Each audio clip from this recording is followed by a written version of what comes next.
Hey, Khumo family, it's your boy Ryan Gibson here, and we are having yet another mini masters. Today's topic, music and sound design. So we've talked about sound design a little bit before, but this time we're going to talk about a little bit from the idea of music. So when you're thinking about your project, when it's done, you've done all the good pre-production, you've done all your good production, as you've learned here, and we're finishing and we're in post. Some of the conversations that ends up happening is, how do I choose what music, what sound, what do I lay underneath? Now, some people sometimes, what I've discovered is people overproduce. They'll create music in places to create an emotion that they feel like is not happening currently on the screen. Now, if that's happening, then you probably want to see if maybe there's a thing you could do in your editing to create the emotion that you want. You don't always want the music to be driving it. Now, if you're doing a horror film, in a horror film, obviously you want the sound design as well as the music to help it, because you want to create those jump scares, those moments where all of a sudden it's and the hand jumps out from under the ground or whatever it is, or the knife comes and kills the person, or the monster jumps out from the closet. Whatever it is, those things obviously are helpful because they're helping to create a tone, a mood, a vibe. But when you're talking about some stuff like in comedy or even in dramas, you want to try to stay from overproducing it, where you're going to be putting so much music in where it takes away from the ability of the scene to breathe.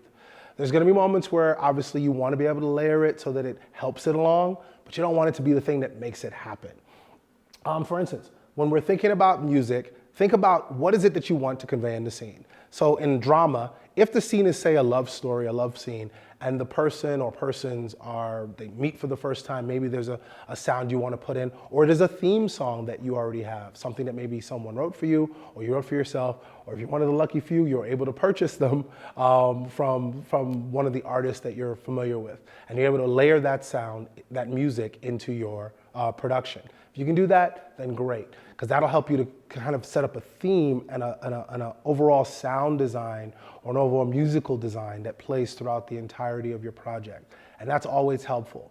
When you think of movies like, I think of Ghost with Demi Moore, Whoopi Goldberg, and Patrick Swayze. It's a pretty old movie, but when I think of that movie, I always think of the theme song that was played, which is the Righteous Brothers. I can't remember the name of the song, but it's one of those songs that they play throughout. You hear the theme of it, little bits of it playing throughout until finally at the end you hear the whole thing. And obviously if you're going to be doing a movie, when I think about Patrick Swayze, I think of Dirty Dancing or a musical. If you're doing a movie that has a ton of music, where your music is part of your story, then by all means, be very selective. Your music can be as powerful as any dialogue. It can be as powerful as any scene. The wrong song can ruin a scene. The wrong music or overproduction of music can change the way that a scene plays and make it feel completely unwatchable. I've watched many productions where we've sat and watching things and someone has put extra music in where they could have let it live and let it breathe, let it be silence. Sometimes the best design is no design. It's just letting the silence of the scene or the moment play out. I remember in particular in one at the end of MASH. And for those of you who don't know, again, I'm dating myself. It was one of those shows of the late 80s, 90s. It was about the Korean War, although it ended up becoming something more. There's a particular episode where one of their own left. He got shipped back home. It's a show about war, and it's about a medical unit. And one of the guys ends up going home. And when he goes home, one of the other people comes in to let everybody know that he's left, that he was on a particular flight, and unfortunately that flight was shot down and everybody was presumed dead on board the flight. Spoiler alert. But in the process of that scene, he came to tell them while they were all in surgery, working on injured people. So we're having a surgery scene where people are doing surgery, music's played when he says his line, then when he leaves, when the character leaves, it's just silence and you hear the sound of people working. What actually happened for real is that someone in the scene knocked over a tray with all of the knives and scissors and all that. And they let it sit because it worked, because it was just so uncomfortable. The people had to go back to work. They had to continue. They couldn't, your hand is in somebody's chest. Your hand is on someone's heart. You're pulling someone's leg back together. You can't stop to grieve. So in that moment, they had to pull it together. The tray fell, it shook everybody, and no one said a word No music was played, no nothing, and they just went back to work. And it was beautiful. And the next time you're watching a film or even a television show, pay attention to what music they play. But also pay attention, and I strongly urge this to producers and in particular directors, young directors, novice directors. Pay attention to how long the music plays for and how loud the music is. Because setting a certain temperature to your music, sometimes people will raise the music up so much that it's above the story. It's so up here and the story is down here. And that works. It does work. There are times and there are places where that makes sense. But there are other times where, more often than not, you want the story to be here, meaning it's the thing that's leading you, it's the thing that we're seeing, it's the first thing that's coming at us, and then the music is behind it. So you have that background to it, as opposed to it being the foreground, which again can lead you down a path directionally where you don't want to go. Also, you got to know when to fade it out. I've watched many productions where people keep the music going, and you're like, are we going to watch the video? Is the video going to come on? At this point, where's Beyonce? Is she going to come running out and do the whole song? Because that's what they're giving us. So you want to be able to find that middle ground where you know when to bring it in, when to fade it in, when to pull it in front, when to pull it in and back, and when to fade it out. Because if you overdo it, again, it can really crunch your story and take away from what you want people to be feeling. Because as always, when you're thinking about music, when you're thinking about sound design, people should be sitting there going, they didn't notice it. They should feel it. Obviously, when you're in a club scene or you're in a dance scene, or if the character that you have turns music on for a particular reason, yes, the music should be big. As in, for those who remember the scene in Risky Business with Tom Cruise. It's the scene where he's in his underwear, he's wearing the shirt, he's got the Ray-Bans on, and he comes sliding in, and we hear, da-na-na-na-na-na-na, and he slides in, but he turned that on. We knew he was gonna play that. We knew that song was gonna get played, and it becomes part of your storytelling, and it becomes part of the story. As opposed to, imagine if he didn't turn it on, if there was no actual music that he played, if he just all of a sudden starts dancing, but nothing's being played, we would all ask a ton of questions. So you gotta make sure that we're taking our time with it. The right song can really set a piece off in a very beautiful way. If you can find, and it's sometimes as important as casting. So when you think about when you're casting your characters, sometimes you get lucky, you're able to cast somebody, meet them first person that comes in is the perfect person. It happens. Rare, but it happens. More often than not though, it's a process. You gotta go through a ton of people before you find the right person or persons to fill a particular role. Music is no different. When you're thinking about what you wanna convey in your story, take your time. Sometimes the music will speak to you. The scene will speak to you. You'll hear a song and go, oh, I have to use that.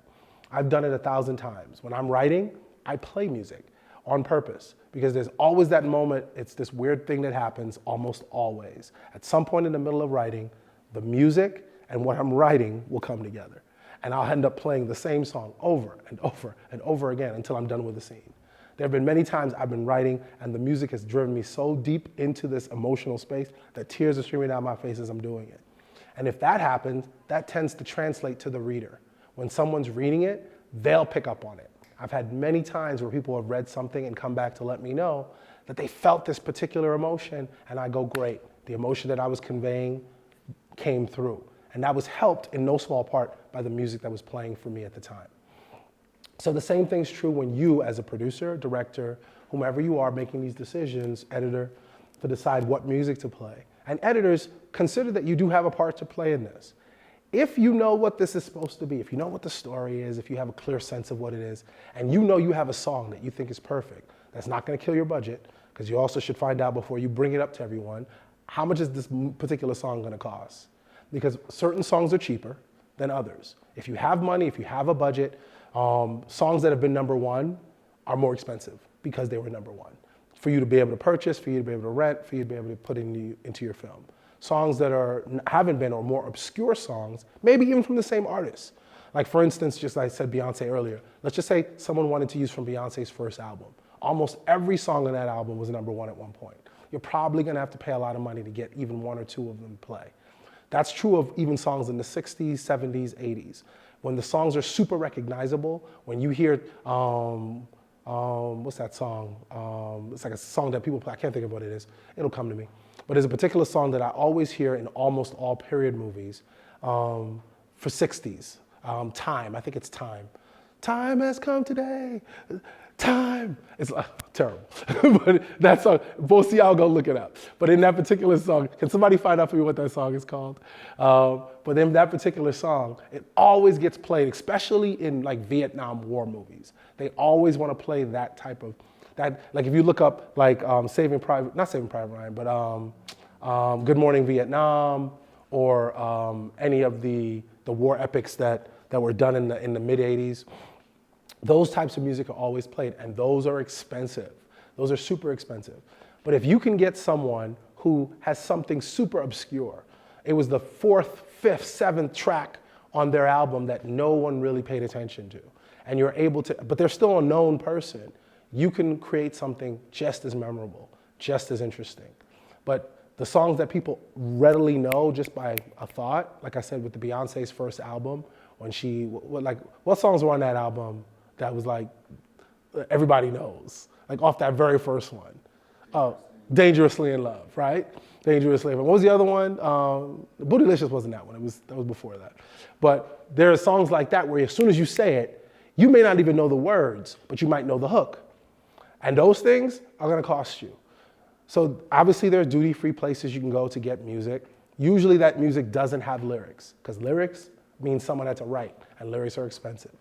You definitely should visit those sites. I wish I had those in front of me. Do we have any of those sites that I can give to some of them? Some of the duty-free sites that we can look into. Thank you, team, to set some of these duty-free sites that my team is looking into, and before this is over, I'll share it with you guys, that you can go to buy fairly inexpensive, or some of them are free, obviously, duty-free, that you can get, that are sitting there that you can reuse and use on your products. And you'll probably start to see, you'll go grab some stuff and go, I know this. I've heard this on somebody else's stuff, because they're free. So people are gonna keep pulling from it. But there are other places that you can look as well, where it's a minimal cost. Or if you're smart, you build a team of people around you. As a producer, as a director, you should be considering that you wanna not just have actors in your life, writers in your life, producers in your life. You also want editors in your life. You want DPs in your life. You want sound engineers in your life. You want music composers in your life. Artists who sing, people. You want everybody that does anything in the creative space, you want to be able to reach out somewhere and be able to touch them. It's so important to your career, because those are the same people that once you have an opportunity that you call on and you go, hey, I have this great opportunity. Do you have any music? Do you have anything that you've been working on? Anything you've developed? Anything that you've had sitting on for years that you didn't think you'd ever do anything with? And then you hear it and go, oh my God, this is perfect for the theme, for the energy, for the flow of this particular project that we're currently trying to get out. And then you end up saving a lot of money in the process. Obviously you get to pay your friend, but you also end up saving a ton of money, or maybe you don't have to pay them. Maybe they do it as a free giveaway for you and an opportunity for them. These are the things that you negotiate and make work. But it's so important that when we think about music, we think about it in these terms. We don't want to be just thinking, oh, what sounds okay? Let me just grab whatever. And because I've listened to stuff where people slap any old song. And sometimes, again, I want to keep saying this. As I already said it once, I want to say it at least 2 more times. And sorry, guys, if I sound a little nasally, I'm battling a little bit of the end of a cold. Remember that you can let it just be silent. You can just have a moment in a scene where a guy meets a girl and it's just silent. You don't always have to pack it in with music to help it along. Give yourself a moment, trust that the actors know what they're doing, maybe look at the scene yourself and see if it plays. It may land perfectly just in the silence of it all, as opposed to it being something where you have to hit it with all this love song or music or whatever. Sometimes the scariest moments, even in a horror film, are the moments where there's nothing but silence. It's the music goes up, the music goes up, the music goes up, and then the music goes away. And then your guy, your girl is walking around, your people walking around, and nothing, and nothing, and nothing, and then it all comes back. And everybody in the audience jumps. Those are sometimes the better moments. Think about that movie, Quiet Place. They perfectly melded, the sound design in that, first off, is genius. It's one of those films where you would think, there's no sound design in that. Of course there is. Every step they take, you hear. Every time the wind blows, you hear it. Every creak, every anything, you're hearing it. It's all playing. But it's super quiet because the whole point is they've got to be quiet. Because if they make a lot of noise, they'll draw the creatures to them. And then when the creatures come, they come with that bawling scream, that crashing crescendo of energy. And it immediately shakes us all. That's why that movie did so well. That's why there was a part 2. That's probably why there'll be a part 3. So you want to make sure that you, as you're thinking about your music and your sound design. Now I've talked about sound design before. I'll briefly go back over it. But when you think about our music, you want to be thinking that sometimes less is more. More is more, but sometimes less is more. So to be smart about your choices, be smart about where you're putting them. Think about your music just like you would any other character in your project, and take your time. There is no rush. You want to make sure that you get the right song in the right place. Know when to start it, know when to fade it out, know how to fade it out. And if you don't know, find someone who does. And if you can't find someone who does, watch favorite projects, watch your favorite movies, your favorite TV shows. See how they fade in music and fade it out very quickly so they can get to the meat of the story. And how they fade it back in later, if they fade it in at all. Find out where it happens, find out when it happens. Find out what emotion you think you're getting from that, what's coming across from it in those moments so that you can understand what you should be trying to convey. So make it clear. And then back again to sound design. I had a whole video on this, so please take your time to check it out. But I did want to make sure that we mentioned it because music and sound design do go hand in hand. But you want to make sure, again, in your sound design, that everything is playing. That if I'm picking this thing up, that we hear it get picked up, if there's a sound to be heard. That if I'm going to open it, I don't know if you can hear that. Does that come through? See that? And then water spilled out. I don't know if you can see the water spilled out. Maybe that's important. If this is a horror movie, maybe me opening it and then all of a sudden the drop of the water on the ground, maybe that's important. And all of a sudden you punch into the sound of water dropping on the ground. It just depends on what you're trying to say. I'm going to drink some water. Maybe that's the sound you want to get too. Some of these sounds you want to create, you'll be able to find. There are places you can go to get some of these sounds. Some of these sounds you can get live on set. So if someone's drinking, maybe if you're the sound guy, if you're a sound engineer or you're a producer on the set, you might say to them after we're done, hey, can we just get a couple of sounds of the dishes? Can we get a couple of wild takes of them drinking? Just so we can get the of it all as someone's drinking, or the picking up of the glasses, or whatever the noise is that you need. Plus, it all depends on the type of project you're doing. If it's super important that we hear all of that stuff because it helps to drive your story, get it. If you can't get it on the day, then you're gonna have to get it somewhere else. If that means what they used to call Foley, which they tend to not, Foley still happens, but nowadays, most of that stuff's been saved. People just go and buy it. But basically, Foley is an artist back in the day used to literally sit in a space and they would pick up a cup and they would slam it down. Pick up a cup, another cup, slam it down. And each one would be labeled a particular, this was a mug, this was a teacup, this was a this was a that, so that someone would have a sound file that they can later come back and draw from. So if I wanted to get the chair, sound of a chair, that's the sound of a director's chair sitting down. Maybe there's the sound of me sitting in the director's chair, the creaking and all of that, all of this noises. Maybe somebody does that. These are all things that were done.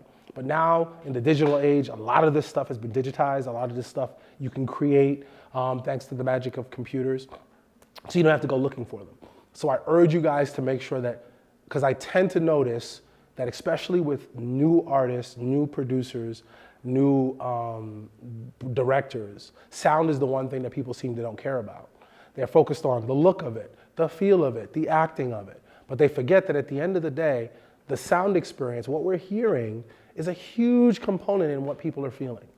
Great, it looks great. It looks amazing. You've done your job. But then all of a sudden, the sound's crap. I can't hear the guy say the line. So what good is it that he looks great? What good is it that the scene looks cinematic and beautiful if the music you put under it or over it ends up overshadowing what the story you're trying to tell? So please take your time, especially with sound. Put a budget aside for it. Sound's part of your post-production budget, but it's also part of your production budget. So make sure you're being smart. Do you have somebody who understands what good sound is? Do you know what good sound is? And if you don't know what good sound is, find out. Good sound would be you put the headphones on and everything sounds crystal clear. If you put your hand over your ear right now, you'll hear yourself. It sounds like an echo. That's not necessarily the sound you want. Because if you're hearing an echo here, you're going to hear an echo there. Unless that's what you want. You want it to sound like how it sounds when you're speaking now. It should sound very normal, very just regular way someone talks. If you want to hear the wind blowing in the background, then make sure that's what you're hearing. These are the good sound, but you have to be clear about what you're hearing. I urge that any director should always have a good relationship with their sound guy, and they should make a point of going over and listening to what they've got, because you might mess around and find out they didn't get good sound. And then you're paying somebody to do what? To give you bad sound, and you can't fix it later, not always. You can ADR some of that, have people come in and do a whole session where they sit and they re-record their lines. That's fine, but again, that's a cost. And you don't want to be spending those extra costs. Almost always happens in a movie, but you want to be prepared for it and try to mitigate it as much as possible.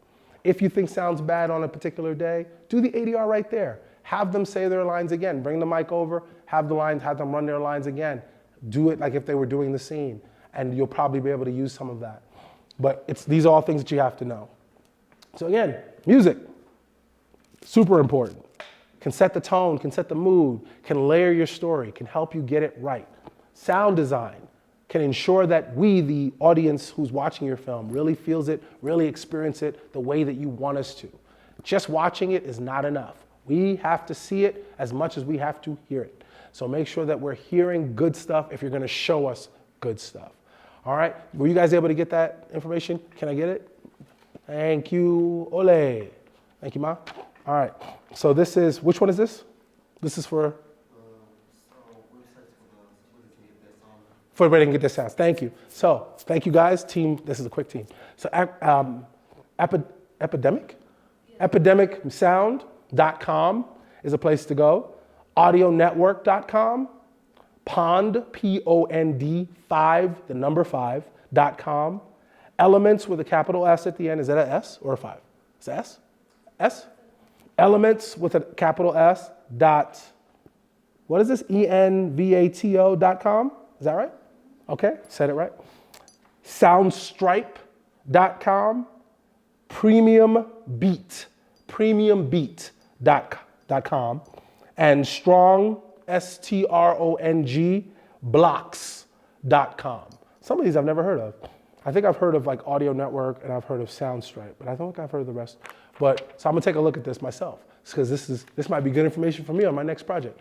So I hope this is helpful to you guys.